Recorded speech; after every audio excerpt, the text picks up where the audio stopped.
Attention all you nostalgia buffs. It's time once again for the 2011 Windy City Pulp and Paper Con. Here with the details, Doug Ellis. I'm Doug Ellis with the Windy City Pulp and Paper Convention. We're looking forward to our 11th show, which is going to be this April 15th through 17th at the West End Lombard in Lombard, Illinois. We're going to have 130 tables of pulps, paperbacks, movie memorabilia, original art, other popular culture goodies.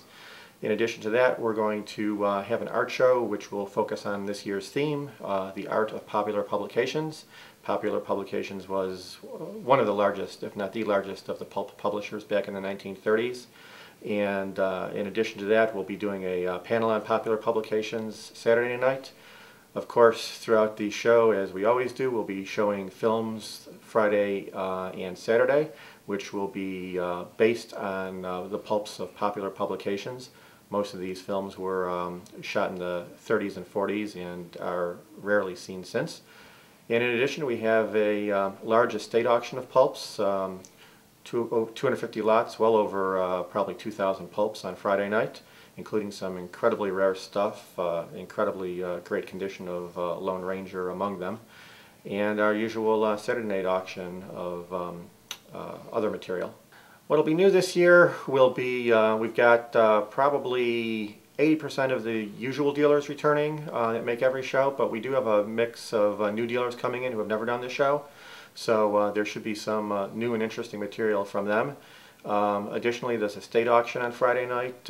This is material that hasn't been in the market for probably decades, and that will be new to the show. We had an auction last year from the same source, which went extremely well, and people were very pleased with the material that was there, and this year will be even more so. We'll also have the, as I said, the art show from Popular Publications will show a lot of paintings and interior art from Popular Publications pulps that haven't been at our previous shows from some great artists like Hubert Rogers, Norm Saunders, Virgil Finlay, Lawrence, Walter Baumhofer, so there'll be just some incredible art there. Years and years ago, I published a pulp fanzine called Pulp Vault, which lasted for 13 issues. The last issue was published in 1996, and after 15 years, there will actually be a new issue of Pulp Vault out. It's at the printer as we speak. It got sent off at the end of last week.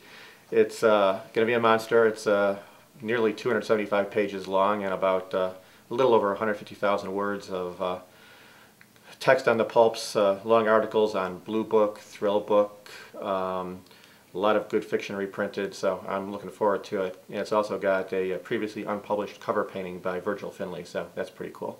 If you're walking in, you really don't have much clue what the show's about. What you're going to see, as I said, is about 130 tables filled with popular culture memorabilia. The bulk of it is going to be pulp magazines from the turn of the 20th century, 1900 to probably around 1950, 1955. In addition to that, and those are magazines, such as Doc Savage or The Shadow, or science fiction pulps like Amazing Stories or Astounding, or mystery titles such as Black Mask. The whole gamut. I mean, there'll be literally tens of thousands of pulps for sale. Additionally, we'll have several dealers who specialize in vintage paperbacks from the 50s, 60s. Some of it would be called good girl art, or some of it would be what's sort of known today as sleaze paperbacks, again because of the cover art. By today's standards, sort of tame, but very nostalgic for a number of folks. In addition, we have 10 dealers, a dozen dealers that really focus more heavily on original art. We'll have several pulp cover paintings for sale, original paperback covers, interiors. It's always an interesting thing to see who shows up with what. There's always a good mix of that stuff, but the nature of original art, of course, is that it's unique. So each year is a different blend of that material, but it's always very interesting to see. And then beyond that, we have, as I said, some movie memorabilia, so lobby cards, photos, things like that. There's a dealer or two who publishes newer stuff in terms of things with a retro motif is what I guess I would call it these days. Pulp purses with pulp images on them, or cigarette cases with pulp images.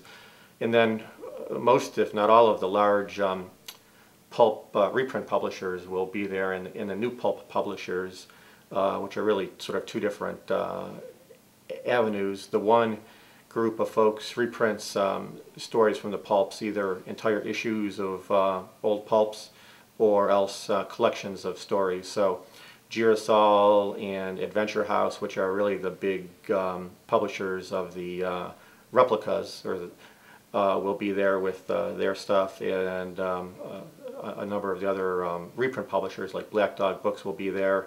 Mike Chomko, who carries reprint stuff from everybody, including Altus Press, which is probably the other of the largest two of the reprint publishers, will be there.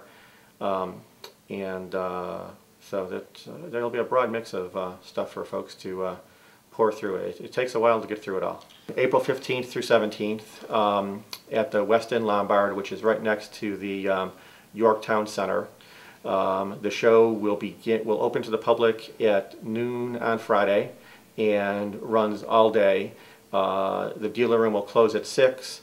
We then have a panel at 7, which will be focused on a new Doc Savage project that's coming out that hasn't been announced yet, but it will be announced at our show. And then at 8 will be the estate auction, followed by movies. And during the whole course of the day, while the dealer room is open, there will also be movies if people would rather take a few minutes or an hour or so, sit down and watch an old flick. Saturday, the schedule is from 9 until 5 for the dealer room and the movies. Then in the evening at 7, we've got popular publications panel, followed by auction, followed by another movie. And then on Sunday, we're open from 9 until 4, at which point we pack it in, drag our weary selves back home, and rest up a little bit before starting to plan for next year. The con's website is www.windycitypulpandpaper.com. We also have a Facebook page. That URL, I don't know off the top of my head, but if you go to Facebook and you just search for Windy City, we'll come up pretty quickly. And we're posting on both the convention page and the Facebook page pictures from the auction as a preview, so people can see the stuff that's coming. And on Facebook, at least, people are posting other comments as well, looking for roommates or things like that. So it's a good spot to get some more information.